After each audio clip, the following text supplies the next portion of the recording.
Assalamualaikum warahmatullahi wabarakatuh. Waalaikumsalam warahmatullahi wabarakatuh.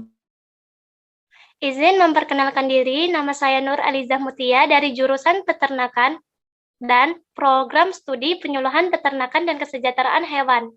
Baiklah, pada penyuluhan kali ini, saya akan menyampaikan materi tentang pemanfaatan limbah hasil panen. Tujuan saya menyampaikan materi ini kepada penyuluh, yaitu supaya kelompok tani mampu mengelola usaha taninya, agar semua yang dihasilkan bermanfaat, sehingga dapat menambah pendapatan kelompok tani. Pemanfaatan limbah hasil panen. Musim panen telah tiba di Kabupaten Banyuasin. Baik itu panen padi, jagung, maupun tanaman pangan lainnya. Masa panen seringkali meninggalkan sisa-sisa hasil panen yang terbengkalai begitu saja, alias hanya menjadi limbah. Padahal jika dimanfaatkan secara optimal, limbah hasil panen akan mendatangkan manfaat dan keuntungan yang lumayan bagi petani. Apalagi di zaman sekarang ini, sudah sewajarnya bila petani harus lebih kreatif dalam memperluas lapangan usaha taninya, tidak hanya terfokus pada bercocok tanam saja. Beberapa cara memanfaatkan sisa hasil pertanian agar tidak terbuang sia-sia. Yang pertama, izin slide selanjutnya.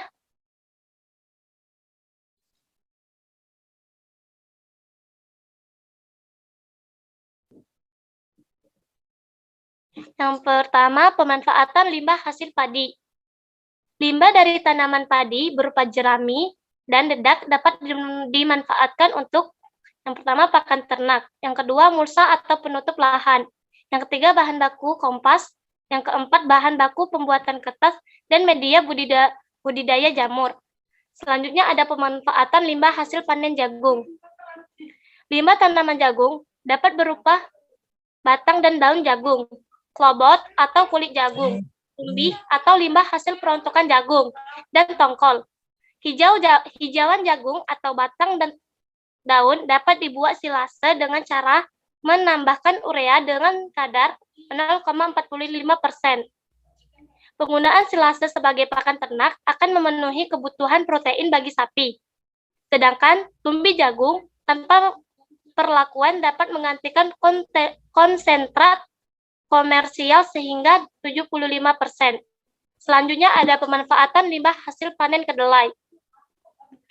Limbah tanaman kedelai dapat berupa batang, kulit buah, kulit polong, kulit ari, dan kedelai akir.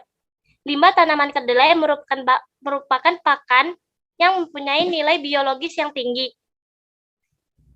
Baiklah, itu saja materi yang dapat saya sampaikan. Apabila ada yang ingin tanya, dipersilakan.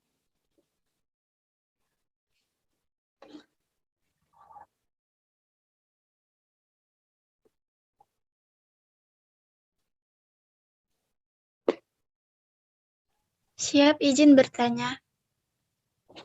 Iya, silakan. Siap izin bertanya. Bagaimana cara mengolah limbah dari jagung? Siap, itu saja pertanyaannya. Baik, terima kasih. Salah satu pengolahan dari limbah jagung yaitu kulit jagung, yang mana nantinya kulit jagung tersebut akan dikeringkan menggunakan sinar matahari langsung sehingga kadar air dalam bahan limbah habis. Kulit jagung yang sudah kering merupakan bahan baku yang nantinya dapat dibuat berbagai macam produk kerajinan, dan itu sangat menguntungkan jika dijual di kalangan masyarakat. Apakah sudah jelas, Ibu Ara? Siap, sudah jelas. Terima kasih. Baiklah, kesimpulan dari cara memanfaatkan limbah hasil panen ini yaitu potensi dan prospek limbah pertanian cukup tinggi untuk dimanfaatkan menjadi pakan ternak, pupuk organik, dan energi alternatif.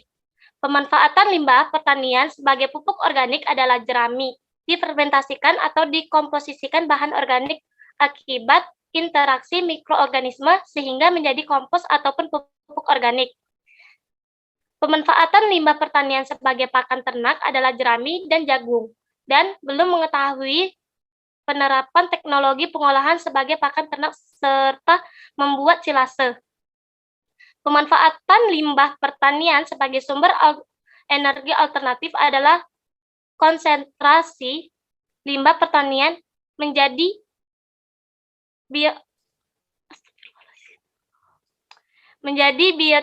biotanol, biodiesel, dan biogas, dan biobriket. Baik, itu saja yang dapat saya sampaikan. Apabila banyak kesalahan yang saya sampaikan atau ketidakjelasan yang saya sampaikan, saya mohon maaf. Saya akhiri. Wassalamualaikum warahmatullahi wabarakatuh. Waalaikumsalam warahmatullahi wabarakatuh. Baik, Assalamualaikum warahmatullahi wabarakatuh. Sebelumnya, izin memperkenalkan diri, nama saya Nur Fauzia Suhenda. Saya mahasiswa dari Politeknik Pembangunan Pertanian Bogor, jurusan Peternakan, Program Studi Penyuluhan Peternakan dan Kesejahteraan Hewan. Pada kesempatan ini, saya akan melaksanakan kegiatan penyuluhan sebagai tugas mata kuliah Pendidikan Orang Dewasa dengan dosen pengampu Bapak Opik atau Opik SPD MPD dengan topik atau judul pemanfaatan daun pepaya atau dalam bahasa Latin yaitu Carica papaya L sebagai pakan tambahan untuk ternak ayam kampung.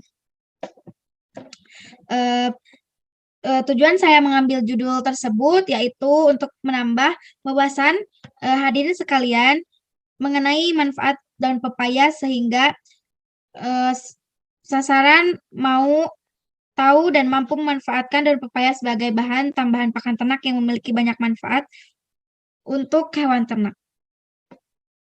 Izin slide selanjutnya.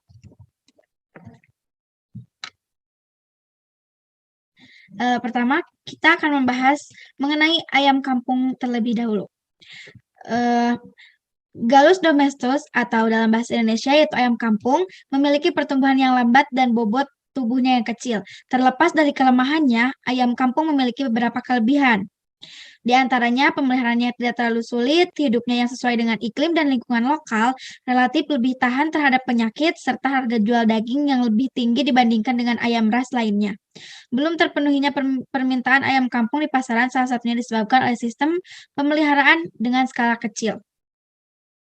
Ironinya, masyarakat yang memelihara ayam kampung hanya memberikan pakan ala kadarnya saja, bahkan dilepas liar untuk mencari makanannya sendiri atau dipelihara secara ekstensif. Bahan pakan makanan berupa dedak, sentrat, tepung ikan, dan jagung yang harganya cenderung mahal, sedangkan pemenuhan kebutuhan nutrisi pada ayam perlu diperhatikan. Salah satu alternatif murah, aman, dan sehat, yaitu dari pakan yang banyak ditemukan di lingkungan masyarakat, salah satunya yaitu daun pepaya. Izin slide selanjutnya.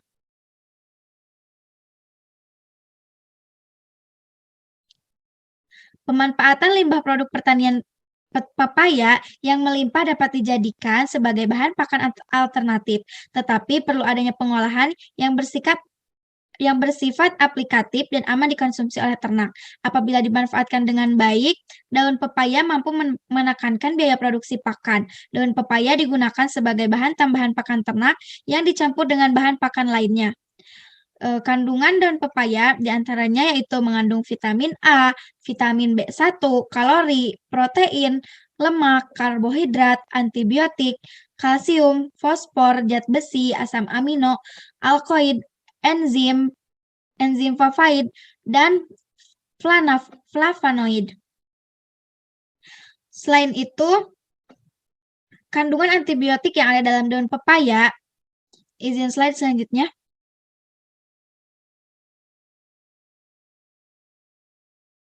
Kandungan antibiotik yang ada dalam daun pepaya berfungsi untuk mengatasi dan mencegah bakteri sehingga ayam tidak mudah terserang penyakit. Selain itu, enzim papain yang ada dalam daun pepaya juga berguna untuk meningkatkan palatabilitas dan dapat memanjangkan daya cerna pepsin sehingga pencernaan lebih sempurna. Selain itu, papain dan flavonoid berguna untuk meningkatkan kesehatan dengan berperan sebagai anti cacing. Papain melemaskan cacing dengan cara merusak protein tubuh cacing dan cacing akan keluar dalam keadaan hidup. Hal tersebut menunjukkan bahwa papain bekerja sebagai vermifug. Pemberian daun pepaya pada ayam kampung dapat menurunkan jumlah cacing dan telurnya yang ada dalam tubuh ayam sehingga berpengaruh terhadap pertumbuhan dan dapat meningkatkan bobot beratnya.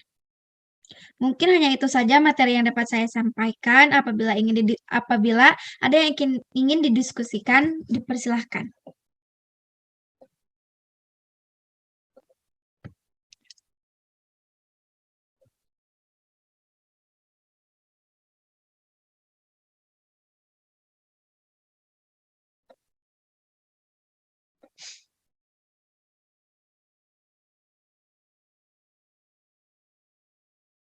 Baik, apakah ada yang ingin didiskusikan? Siap, izin bertanya. Baik. Bagaimana cara pengolahan untuk pemanfaatan daun pepaya sebagai bahan tambahan pakan ini? Terima kasih. Baik. Ini salah satu pertanyaan yang saya tunggu-tunggu ya. Izin slide selanjutnya. Nah, untuk menjawab pertanyaan dari Saudara Aliza tadi, di sini saya akan menyebutkan bahan-bahan untuk pembuatan daun pepaya sebagai bahan tambahan pakan ayam. Yang pertama yaitu daun pepayanya sendiri, kemudian air panas, kemudian ada dedak padi. Izin slide selanjutnya. Nah, kemudian cara pembuatannya yaitu pertama ambil minimal 3 lembar daun pepaya, kemudian potong halus daun pepaya tersebut. Kemudian rebus dengan air sampai matang, kemudian campur dengan dedak secukupnya, ditambah dengan air panas secukupnya. Jumlah daun pepaya ataupun dedak padi yang digunakan itu tergantung bagaimana banyaknya hewan peliharaan di masing-masing kandang peternak. Terima kasih, itu saja jawabannya. Siap, terima kasih Ibu. Baik, dari pemaparan materi tadi, saya menyimpulkan bahwa daun pepaya memiliki banyak manfaat untuk ayam kampung. Daun pepaya itu mudah didapat, bahkan gratis tanpa harus membeli. Oleh karena itu, saya berharap hadirin sekalian dapat menerapkannya di lingkungan masing-masing. Terima kasih. Wassalamualaikum warahmatullahi wabarakatuh. Assalamualaikum warahmatullahi wabarakatuh. Perkenalkan, nama saya Nikmatul Aula dari Program Studi Penyuluhan Peternakan dan Kesejahteraan Hewan, jurusan Peternakan Politeknik Pembangunan Pertanian Bogor, dengan NIM 02032139. Maksud dan tujuan saya memilih judul ini ialah untuk mempermudah peternak dalam penggembukan ternak ruminansia ataupun unggas.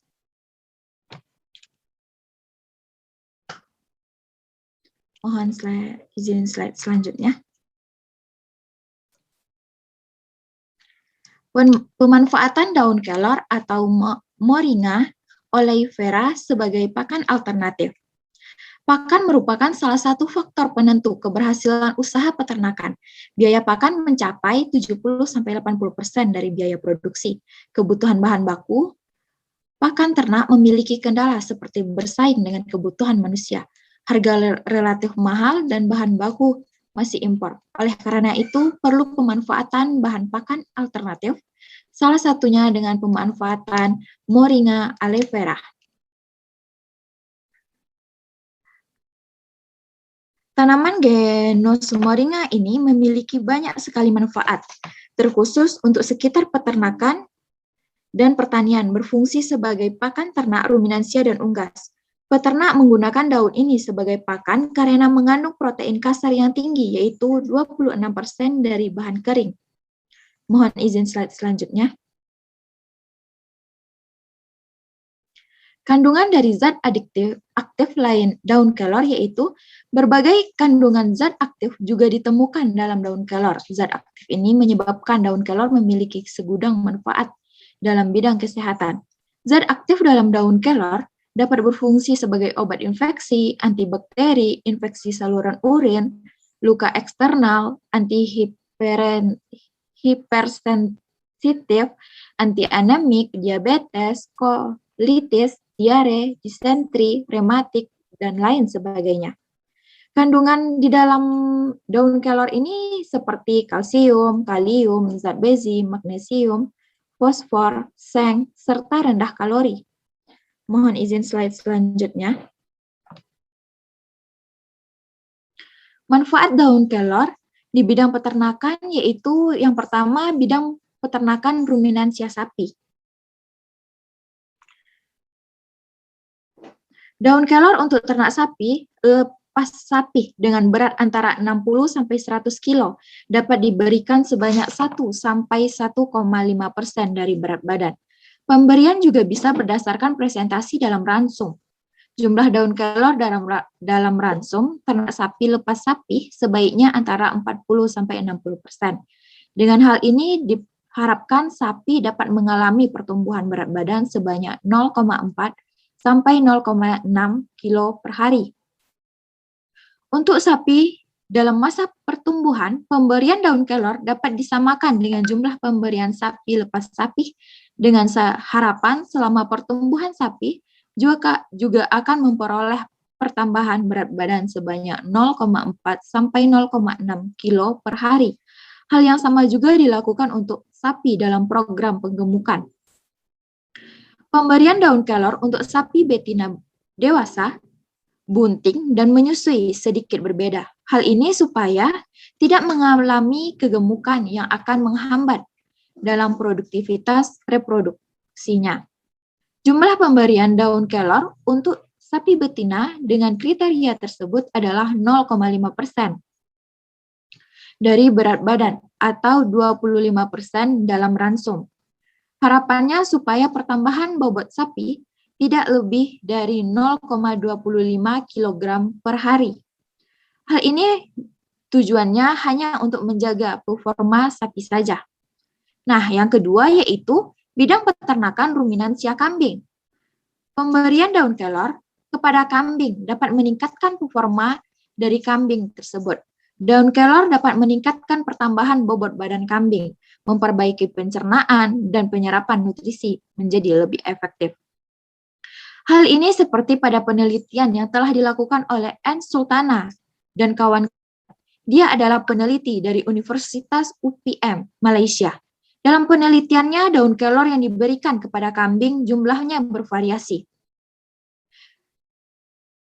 Jenis kelamin kambing yang digunakan dalam penelitian yaitu kambing jantan, sedangkan usianya masih dalam masa pertumbuhan.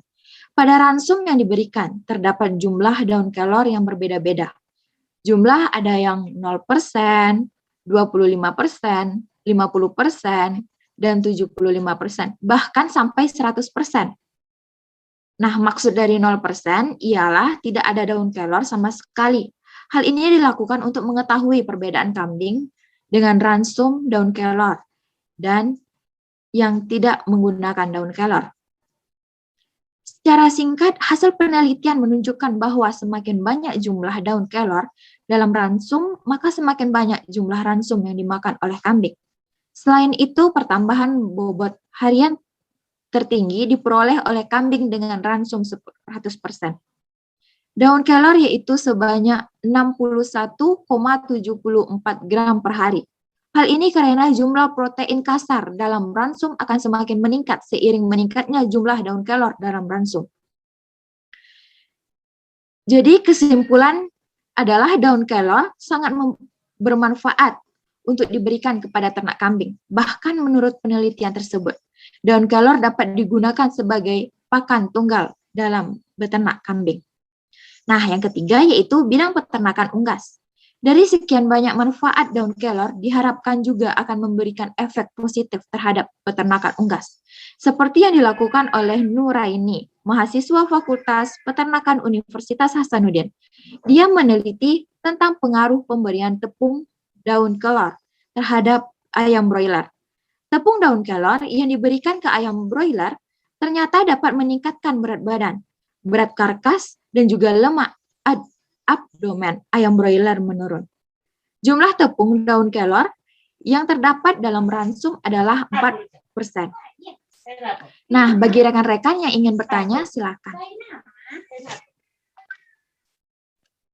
Baik, izin bertanya. Ternak apa Ya. saja sih yang bisa mengkonsumsi daun kelor tersebut? Itu saja. Terima Nah, kasih. Pak, baik. Nah, rata-rata ternak yang bisa mengonsumsi daun kelor yaitu semua ternak bisa mengonsumsinya karena sangat baik untuk ternak dan juga dalam penggemukan ternak juga sangat baik.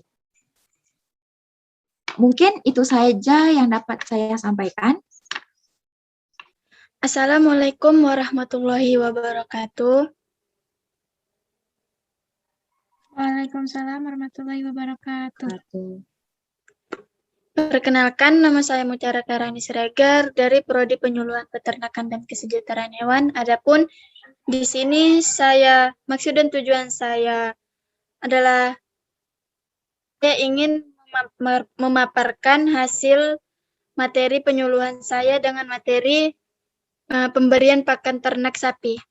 Dan maksud dan tujuan saya di sini adalah bagaimana cara pemberian pakan ternak sapi. Ya, keberhasilan dari usaha peternakan sangatlah tergantung pada tata cara pemeliharaan yang dilakukan. Hal yang perlu diperhatikan dalam pemeliharaan adalah memperhatikan kualitas keberhasilan kandang, pemberian pakan, dan pemeliharaan kesehatan ternak. Salah satunya yang memiliki pengaruh cukup besar terhadap kesuksesan usaha ternak ialah perhatian dalam pemberian pakan. Jumlah pakan yang diberikan pada ternak bergantung pada cara pemeliharaan dan kebutuhan pakan ternak. Perhatian pada pemberian kandung serat kasar pada pakan ternak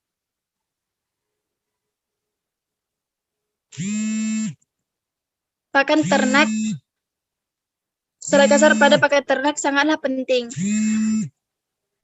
Karena jika serat kasar terlalu tinggi dapat membuat menurunnya konsumsi pakan ternak. Pemberian pakan baik, hijauan ataupun silase harus diatur agar konsumsi ternak tinggi dan baik juga bagi pencernaan ternak. Teknik dalam meracik hijauan dalam pakan ternak seperti sapi haruslah sesuai dengan aturan agar tidak berakibat pada penurunan kecernaan, bahan kegiatan dan bahan organik lainnya. Mungkin itu saja yang dapat saya sampaikan. Kurang lebih saya mohon maaf dan mohon ampun. Dan di sini saya membuka pertanyaan. Silahkan yang ingin bertanya. Apakah boleh bertanya? Siap, dipersilahkan. Izin bertanya, bagaimana pemeliharaan pakan ternak sapi dan apa saja jenis rumput yang dapat diberikan kepada sapi? Itu saja, terima kasih. Siap, izin untuk menjawab. Bagaimana? Ya, keberhasilan dari usaha peternakan sangatlah bergantung dalam pemeliharaan adalah memperhatikan kualitas, kebersihan kandang, pemberian pakan, dan pemeliharaan kesehatan ternak.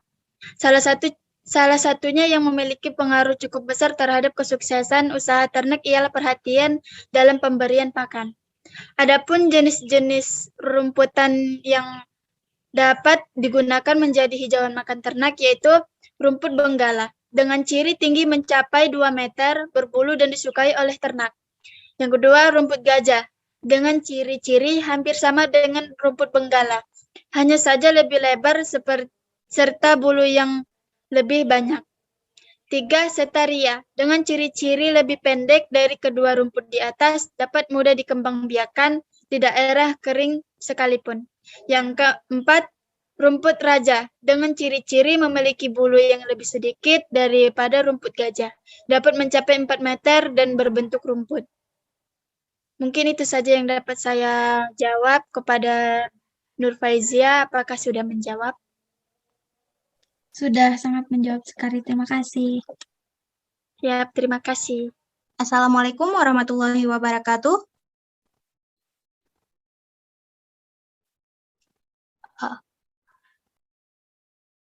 Waalaikumsalam warahmatullahi wabarakatuh. Perkenalkan, nama saya Najwa Sarfan Nabila dari Prodi Penyuluhan Peternakan dan Kesejahteraan Hewan. Di sini saya akan menyampaikan cara pembuatan silase pakan ternak.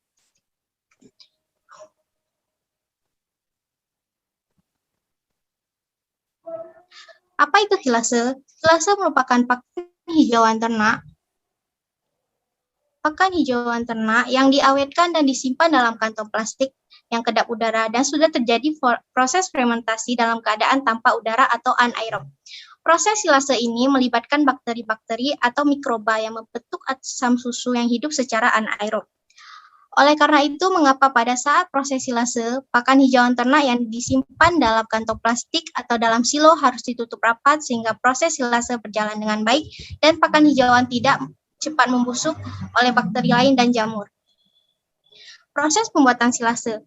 Bahan-bahan yang diperlukan. Pertama, tetes tebu atau molasses, 3% dari bahan silase. Kedua, dedak halus, 5% dari bahan silase. Menir, 3,5% dari bahan silase. Onggok, 3% dari bahan silase. Rumput gajah atau hijauan sebagai bahan silase. Silo atau kantong plastik. Cara pembuatan silase. Pertama, potong rumput hijau tersebut dengan ukuran 5-10 cm dengan menggunakan parang atau menggunakan mesin chopper. Potong rumput yang kecil tujuannya agar rumput yang dimasukkan ke dalam silo dalam keadaan rapat dan padat sehingga tidak ada ruang oksigen dan air yang masuk. Campur bahan pakan tersebut hingga menjadi satu campuran. 3. Bahan pakan ternak tersebut dimasukkan dalam silo dan sekaligus dipadatkan sehingga tidak ada rongga udara. Keempat, bahan pakan tersebut dimasukkan sampai melebihi permukaan silo untuk menjaga kemungkinan terjadinya penyusutan isi dari silo dan tidak ada ruang kosong antar tutup silo dan permukaan pakan paling atas. Kelima, setelah pakan hijauan dimasukkan semua, diberikan lembaran plastik dan ditutup rapat dan diberi pemberat seperti kayu batu atau kantong plastik yang diisi dengan tanah. Cara pengambilan silase. Sesudah 6-8 minggu, proses ensilase telah selesai dan silo dapat dibongkar. Selanjutnya diambil ensilasenya. Proses silase yang benar dapat bertahan sampai 1-2 tahun, bahkan lebih. Kedua, pengambilan silase secukupnya untuk pakan ternak. Contohnya untuk 3-5 hari. Silase yang baru dibongkar sebaiknya dijemur dan diangin-anginkan terlebih dahulu. Jangan sering dibuka silo untuk mengambil silase. Ambil seperlunya dan tutup rapat kembali silasenya agar silasenya tidak mudah rusak. Terima kasih. Ada yang hanya ini yang dapat saya sampaikan. Apa ada yang ingin didiskusikan?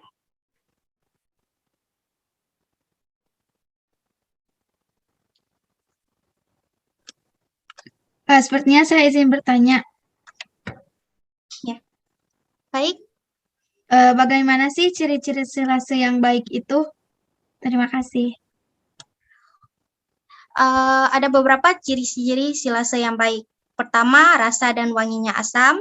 Kedua, warna pakan ternaknya masih hijau. Ketiga, tekstur rumputnya masih terlihat jelas. Keempat, tidak berjamur, tidak berlendir, dan tidak bergumpal. Apakah cukup untuk menjawabnya?